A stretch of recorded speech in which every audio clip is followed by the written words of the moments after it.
स्वागत है पार्ट 2 में। यानी कि ड्रोन क्रैश होने के बाद क्या होता है प्रॉब्लम।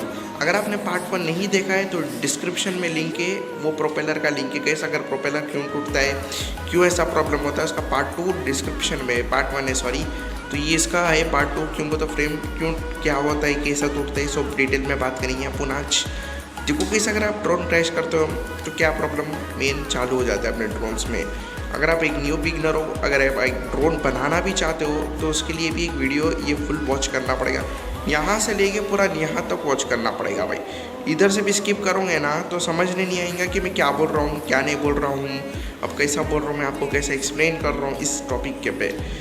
तो चलिए गाइस, मेरा ड्रोन 20 टाइम्स क्रैश करा था जब मुझे उड़ाना नहीं आता था, बिल्कुल भी नहीं आता था भाई। 20 टाइम्स बोले तो वो ज़्यादा होता है भाई, यानी कि 20 टाइम मैंने अपने ड्रोन को क्रैश किया था भाई।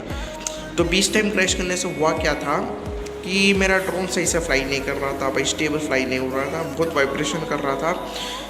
कम से कम 1-2 महीना ये वाइब्रेशन कर रहा था भाई, यानी कि उससे भी ज़्यादा ड्रोन क्रैश करने के बाद भाई। उससे पहले मेरा ड्रोन मक्खन के जैसा उड़ रहा था। ड्रोन क्रैश करने के बाद पूरा वाइब्रेशन हुआ, ड्रोन सही नहीं फ्लाई हुआ, बहुत सारा प्रॉब्लम प्रोड्यूस करने को मिला है मुझे। तो देखो गाइस, अगर आप ड्रोन क्रैश करते हो तो पहला पॉइंट पकड़ के चलो। अगर अपने ड्रोन को आप 1 फीट पे भी ड्रोन उड़ा रहे हो तो 1 फीट से भी आप अपने ड्रोन को नीचे गिरा रहे हो तो ड्रोन के में क्या प्रॉब्लम हो सकता है भाई। देखो कैसे अगर आप 1 फीट से अपने ड्रोन को नीचे गिरा रहे हो तो उसका फर्स्ट ऑफ ऑल तो उसका फ्रेम टूट जाएगा भाई। ये जो फ्रेम दिख रहा है ना आपको, यहाँ से लेकर यहाँ तक फ्रेम टूटेगा। अगर ये कार्बन फाइबर का बॉडी फ्रेम है तो नहीं टूटेगा, कार्बन फाइबर नहीं टूटता है। कार्बन फाइबर एक स्ट्रॉन्ग फ्रेम रहता है। ये एक प्लास्टिक फ्रेम है। प्लास्टिक फ्रेम क्या होता है कि बहुत जल्दी टूट जाता है भाई, इसका कोई गारंटी नहीं रहता है, मैं बोल रहा हूँ इस। तो आपको कभी भी क्या करना है, कार्बन फाइबर का फ्रेम डालना होता है जो कि आपको एक अच्छी खासी मतलब लाइफ टाइम अच्छा सा मिल सके गाइस। तो अब दूसरा पॉइंट है, दूसरा पॉइंट पकड़ के भी चलो गाइस।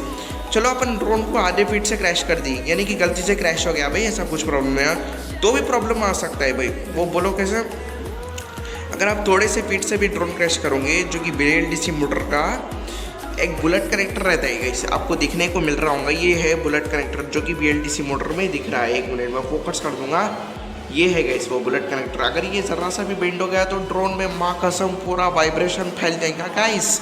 पूरा ड्रोन अपना वाइब्रेशन करेगा, ऐसा वाइब्रेशन करेगा, कभी उड़ेगा ही नहीं स्टेबल, कभी फ्लाइश नहीं होंगे। आपको ये जानकारी बहुत ही इंपॉर्टेंट थी गाइस देने के लिए।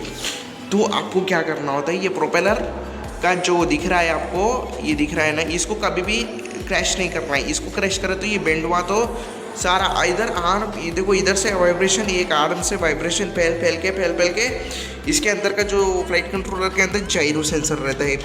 अब जायरो सेंसर ख़राब हो गया तो ड्रोन नहीं उड़ाएगा। चलो अब बात करेंगे जायरो सेंसर ख़राब होता कैसा भाई। तू तो इतना बोल रहा है, तब से लेके इधर तक तो पकाया तूने, तो चलिए ये भी सुन लो गाइस। जायरो सेंसर ख़राब होता है ड्रोन क्रैश करने से।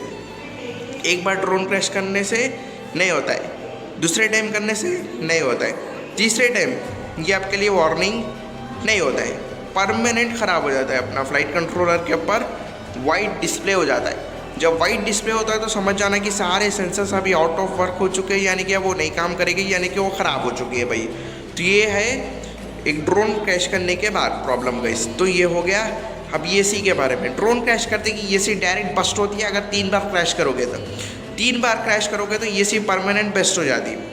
तो टॉपिक को याद रखो, ड्रोन कभी मत क्रैश करोगे, सारे रिस्क हो सकते हैं आपके ड्रोन के लिए गाइस। प्रोपेलर भी टूट सकता है गाइस अपना। एक प्रोपेलर 60 रुपये में आता है, एग्जाम्पल लगाओ, आपको 200 रुपये एक प्रोपेलर के पीछे वेस्ट करना पड़ेगा। तो क्रैश मत करो और सब्सक्राइब करो इस चैनल को प्लीज़।